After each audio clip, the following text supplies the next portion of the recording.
Hello, আসসালামু আলাইকুম dear viewers. আজকে আমরা শিখব এমএস ওয়ার্ড টিউটোরিয়াল ইন বাংলার লেসন 18। আজকের এই 18 নম্বর লেসনে থাকবে এই ডিজাইন ট্যাবের এই যে ওয়াটারমার্ক, পেজ কালার এবং পেজ বর্ডার, এই তিনটা শিখব। আমরা শুরুতেই শিখি ওয়াটারমার্ক। আমরা ওয়াটারমার্কের কিছু র্যান্ডম ডকুমেন্ট দেওয়া আছে।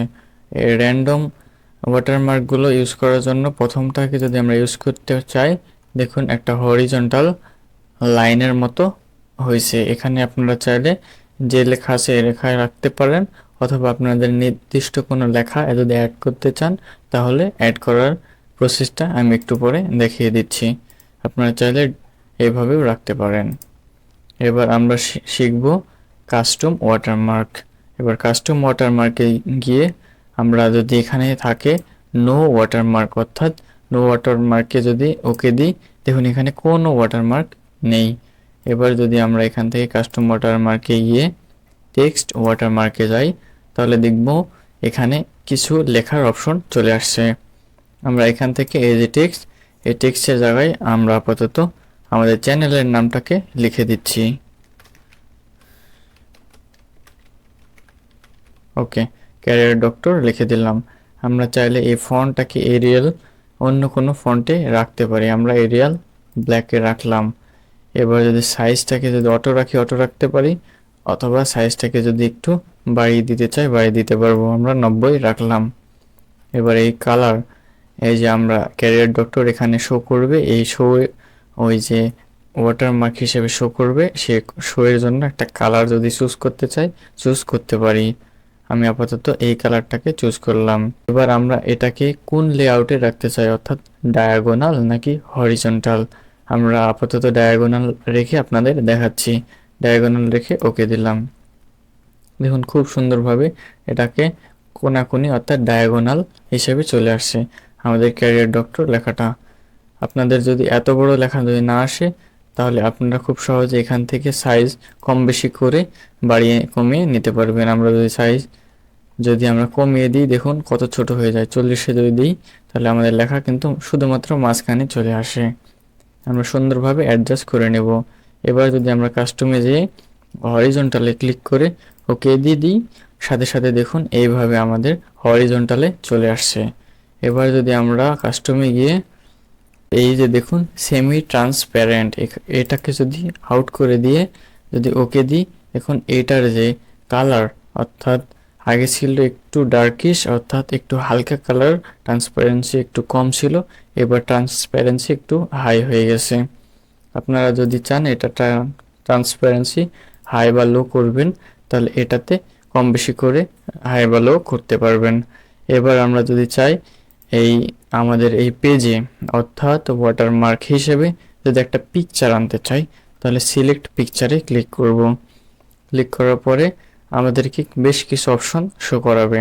এর মাঝে আমরা যদি চাই ফাইল আমাদের কম্পিউটার থেকে নিয়ে আসব, তাহলে এখানে ব্রাউজ করব আর সার্চ করব, তাহলে এখানে সার্চ করলে ইন্টারনেট থেকেও নিয়ে আসতে পারবো।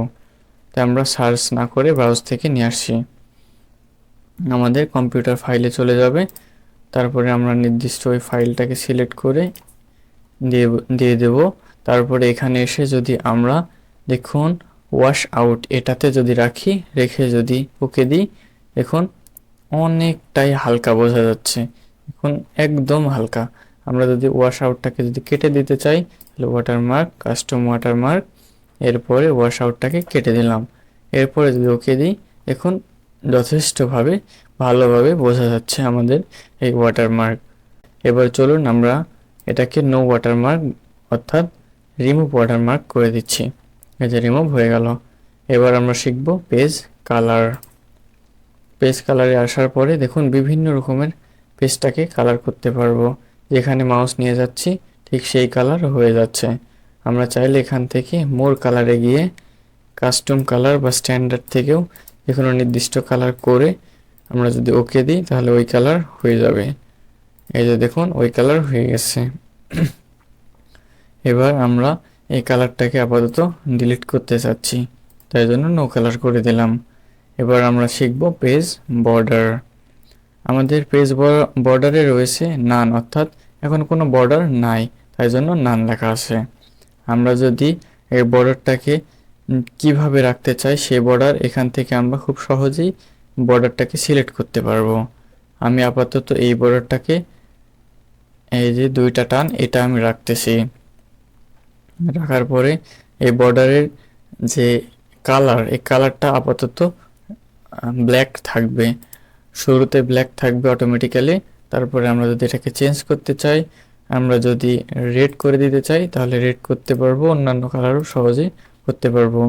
আমি আপাতত এই হালকা ব্লু করে দিলাম। এবার দেখুন ওয়াইড, অর্থাৎ এটা কতটুকু মোটা করা যাবে। এখান থেকে 1/4 পয়েন্ট এটা রাখতে পারি, অথবা আমরা বাড়িয়ে দিতে পারি। আমি আপাতত 1.5 করে দিচ্ছি। এটাকে করে দেওয়ার পর দেখুন এটা মোটা হয়ে গেছে। এটা বোঝানোর জন্য, বোঝানোর সুবিধার্থে আমি একবার ওকে দিয়ে দিচ্ছি। দেখুন কতটুকু মোটা। এবার আবার পেজ বর্ডার থেকে আমি এটাকে আরও একটু মোটা করে দিচ্ছি। দেখুন সাথে সাথে আরেকটু বেড়ে গেল, অর্থাৎ এখান থেকে আমরা মোটা কতটুকু করব কতটুকু করব না তা নির্ধারণ করতে পারবো। এটা ছিল বক্স আকারে। এবার যদি আমরা চাই শ্যাডো দিতে, যেমন শ্যাডো দেওয়ার সাথে সাথে এই দুই ধারিতে একটা শ্যাডো ছায়া পড়ে গেছে। এই যে দেখুন এখানে একটা শ্যাডো ছায়া, এখানে একটা শ্যাডো ছায়া। আমরা দেখুন শ্যাডো শ্যাডো পড়ে গেছে।